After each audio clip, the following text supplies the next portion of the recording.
Klasik Nusantara. Sobat Klasik, dalam video kali ini saya akan melanjutkan pembahasan di naskah di video sebelumnya, yaitu naskah ini ya Sobat Klasik. Ini naskahnya sudah pernah saya ulas di video sebelumnya, nanti bisa Sobat Klasik lihat di video saya sebelumnya. Sekarang saya akan membahas isi lanjutan dari naskah ini. Oke, silahkan simak pemaparan saya Sobat Klasik mengenai naskah ini ya. Di awal-awal naskah ini itu menjelaskan tentang ketauhidan, keimanan, lalu keimanan pada nabi, pada rasul, seperti itu ya. Dan saya juga menyebutkan bahwa naskah ini merupakan naskah isinya itu campuran, ada tentang keimanan, lalu tentang pengobatan. Nah, di video kali ini beberapa isi dari pertengahan, di lembar pertengahan hingga akhir itu sudah mulai fokus ke satu pembahasan, sudah tidak lagi menyinggung mengenai keimanan, ketauhidan ya Sobat Klasik, sudah mulai masuk pada amalan-amalan. Bahkan di beberapa halaman terakhir itu fokus pada pembahasan mengenai pengobatan herbal kalau saya sebut, karena di situ naskahnya menjelaskan mengenai solusi bagi orang-orang yang memiliki sakit tertentu seperti itu. Nah, nanti akan saya ulas satu persatu. Oke, Sobat Klasik, meneruskan dari pembahasan yang kemarin, setelah membahas tentang keimanan, lalu juga mengenai keimanan kepada Allah dan kepada Rasulullah, dan kemarin juga saya singgung ada satu selipan tentang pengobatan ya, jamu seperti itu, pengobatan. Nah, pada video kali ini bahasan pertama berikutnya itu mengenai cerita. Naskahnya menceritakan mengenai suatu cerita yang diambil dari sahabat Abu Hurairah seperti itu. Nah, di bahasan berikutnya ini lafadznya puniko cerita saking Abu Hurairah. Nah, beberapa bagian di naskah ini itu mengambil cerita atau bahasan yang diambil dari riwayat Abu Hurairah seperti itu. Bisa Sobat Klasik ketahui, Abu Hurairah itu kan salah satu orang tokoh perawi hadis ya. Nah, saya belum mengecek lebih lanjut apakah cerita yang dicantumkan di naskah ini itu merupakan salah satu hadis Nabi atau enggak, karena hanya menjelaskan mengenai cerita dari Abu Hurairah, cerita saking Abu Hurairah seperti itu. Nah, cerita yang pertama dari Abu Hurairah yang dipaparkan di naskah ini, pertama itu cerita dari Nabi mengenai cara atau anjuran membaca sholawat. Nah, seperti itu, anjuran membaca sholawat. Nah, dipaparkan bahwa barang siapa yang membaca sholawat sebelum tidur, saat durunge turu, nah naskah ini dengan bahasa seperti itu, sebelum tidur, maka dia yang membaca sholawat itu akan diampuni dosanya selama 20 tahun. Nah, sebelum tidur, namun naskah ini tidak menjelaskan berapa kali sebelum tidur, itu hanya memaparkan jika membaca sholawat Nabi sebelum tidur maka akan diampuni dosanya selama 20 tahun. Adapun bacaan sholawatnya, nah ini ada di halaman berikutnya. Adapun bacaan sholawatnya seperti ini. Allahumma sholli ala Muhammad madamati sholawatu washola ala Muhammad madamati sholawati washolli ala Muhammad madamati barokti warahma ala madamati rahmati washolli ala Muhammad ruhun fala arwahi washolli ala jasadi Muhammad ajsadi washolli Muhammad fala awati birahman kawab arhamar rahimin, seperti itu. Nah, ada beberapa lafaz yang memang agak sulit terbaca ya. Nah, itu sholawat yang dianjurkan naskah ini untuk dibaca sebelum tidur, dan mencantumkan bahwa ini cerita yang diambil dari riwayat Abu Hurairah. Nah, ini butuh penelusuran lebih lanjut apakah cerita dari Abu Hurairah ini ada keterkaitan dengan hadis Nabi atau tidak. Itu nanti bisa Sobat Klasik cek ulang ya di kitab-kitab hadis. Nah, kemudian cerita yang kedua mengutip lagi juga dari Abu Hurairah, menjelaskan mengenai sambungan di sholawat yang barusan saya sebut. Dikatakan bahwa apabila membaca sekali seumur hidup seperti itu, maka akan diampuni dosanya. Dan ditekankan lagi, jika membacanya itu satu hari satu kali rutin, itu akan diampuni dosanya sebanyak 800 tahun seperti itu. Nah, ini dengan bahasa 800 tahun akan diampuni dosone seperti itu. Nah, itu mungkin Sobat Klasik yang tertarik untuk mengamalkannya ya, tentang sholawat untuk agar diampuni dosanya sebanyak 20 tahun atau yang 800 tahun itu. Nah, kemudian masuk pembahasan berikutnya, sudah beda bahasan lagi. Naskah ini kalau beda bahasan itu tandanya adalah dengan seperti gambar bintang, seperti gambar bintang 2 lalu ada dilingkari dengan lingkaran. Bintang 2 bersandingan terus ada lingkarannya, itu berarti akhir dari satu pembahasan, masuk ke pembahasan berikutnya.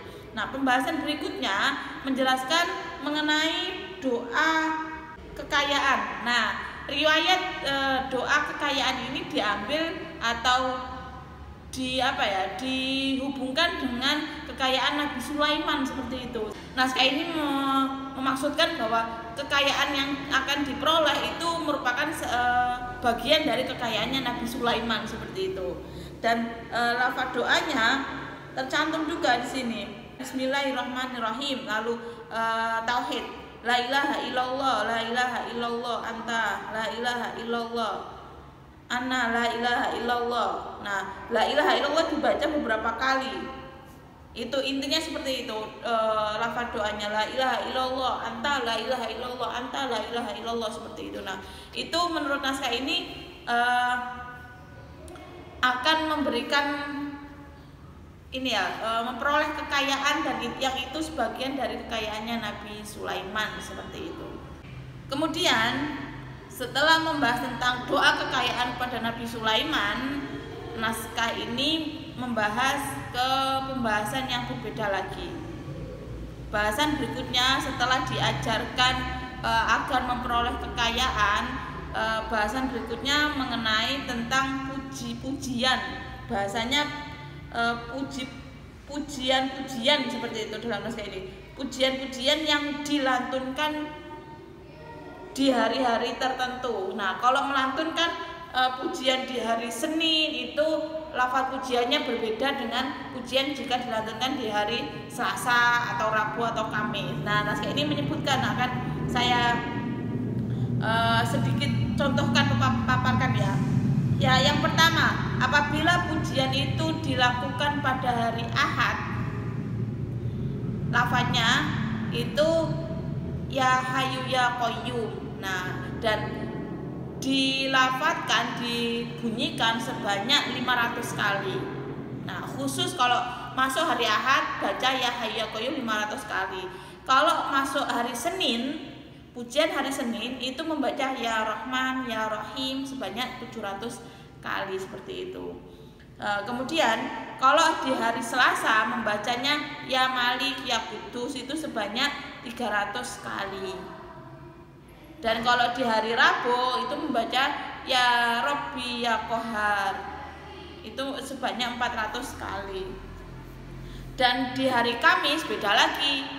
Di hari Kamis itu membaca ya Alim ya Hakim. Nah, namun tidak disebutkan ini berapa kali. Kecuali kami nggak nyebutin naskah ini. Mungkin memang seperti itu atau penulisnya terlewat ya, karena pada hari Jumat itu disebutkan melafadzkan pujian sebanyak 600 kali, yang lafadznya adalah yukafi'u ya murni, yukafi'u ya murni itu sebanyak 600 kali kalau hari Jumat. Nah, itu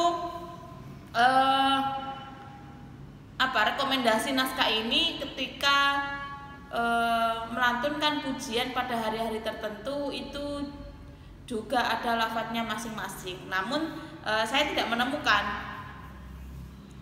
dari riwayat atau diperoleh dari mana rekomendasi lafadz pujian-pujian tadi. Kalau tadi tentang bacaan sholawat tadi kan dijelaskan ya. Nah ini menjelaskan kalau dari cerita Abu Hurairah, kalau mengenai pepujian nggak dicantumkan diambil dari referensi siapa naskah ini, seperti itu.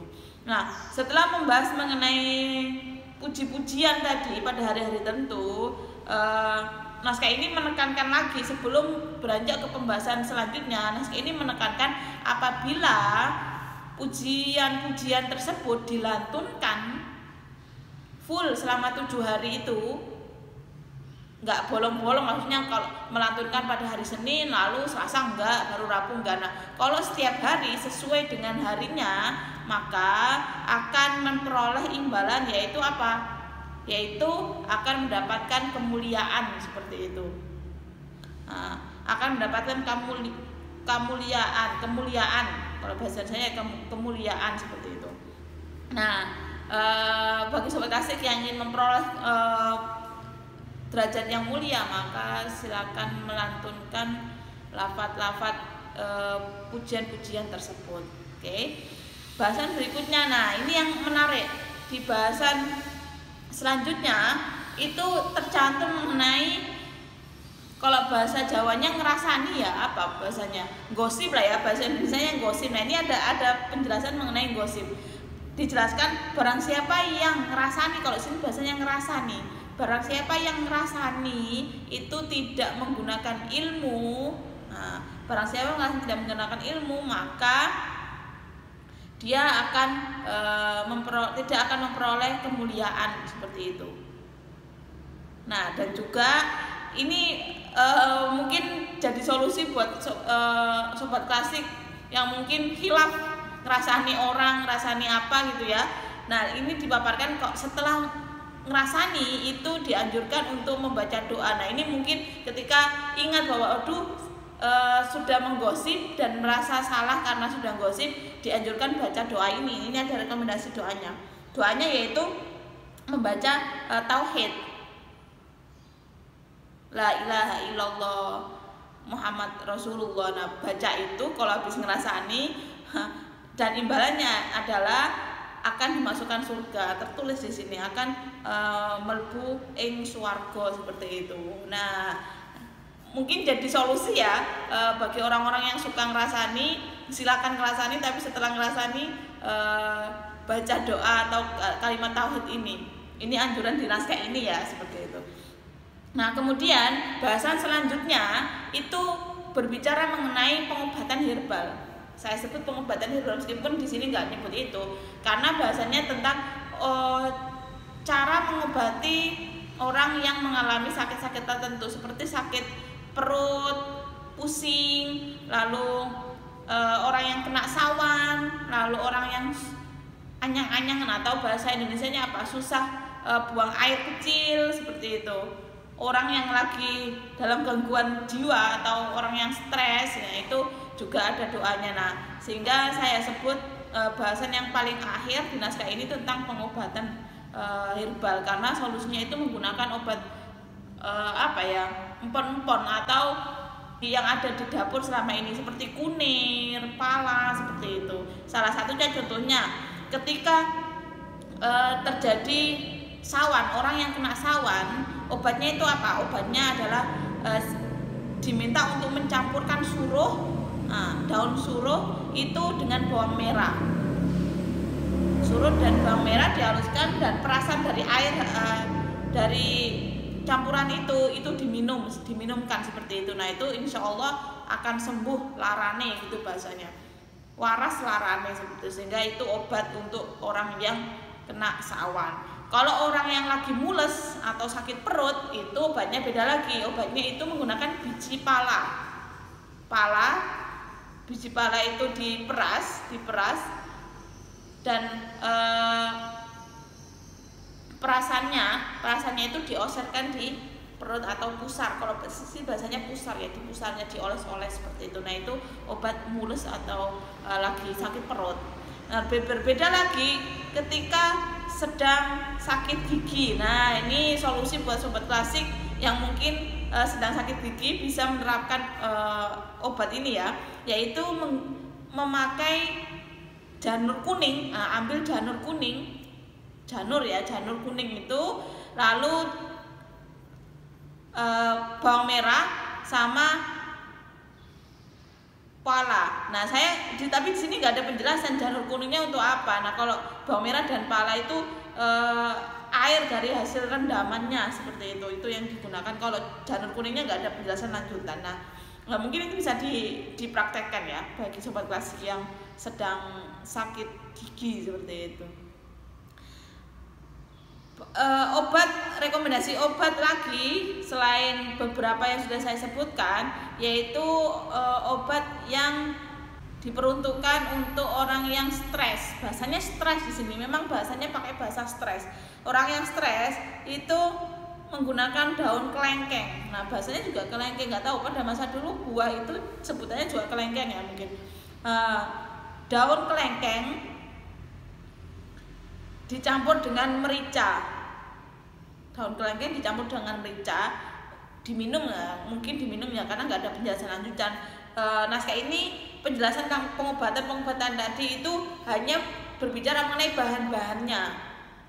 Ada yang dijelaskan prosesnya tadi itu diperas lalu diminum, ada yang nggak, hanya bahan-bahannya seperti tadi menggunakan pala atau menggunakan merica dan kelengkeng, cukup seperti itu, nggak ada penjelasan lanjutan prosesnya gimana, diperaskah, diiriskah dan sebagainya, itu nggak ada penjelasan lanjutan. Atau direndam, digodok, direbus, nggak ada penjelasan lanjutan itu. Terus yang terakhir itu tentang pengobatan buat orang yang lagi sakit pusing, sakit kepala. Orang yang lagi sakit kepala itu obatnya apa? Obatnya adalah kencur, ya kencur dicampur dengan bawang merah, dicampur dengan garam. Semua ini dipaparkan di sini. Nah, dipaparkan kencur, bawang merah, garam itu diulek, dihaluskan, lalu bahan yang sudah dihaluskan itu ditempelkan di dahinya. Bahasa Indonesia dahi, di sini membahasakan batuk seperti itu. Di dahinya atau apa ini, jidatnya, bahasanya apa yang maksudnya itu ini seperti itu. Nah, itu bahasan naskah ini mengenai pengobatan herbal, ditutup dengan bahasan tentang pengobatan herbal. Nah, ini banyak hal yang bisa dipelajari ya untuk para sobat klasik mengenai pengobatan bagi sakit-sakit tertentu. Rekomendasi obat selain obat dokter, mungkin bisa menerapkan cara pengobatan yang ada di naskah ini. Seperti itu. Terima kasih. Ketemu lagi di video saya selanjutnya. Sekian, semoga semakin tertarik dengan naskah kuno. Wassalamualaikum warahmatullahi wabarakatuh.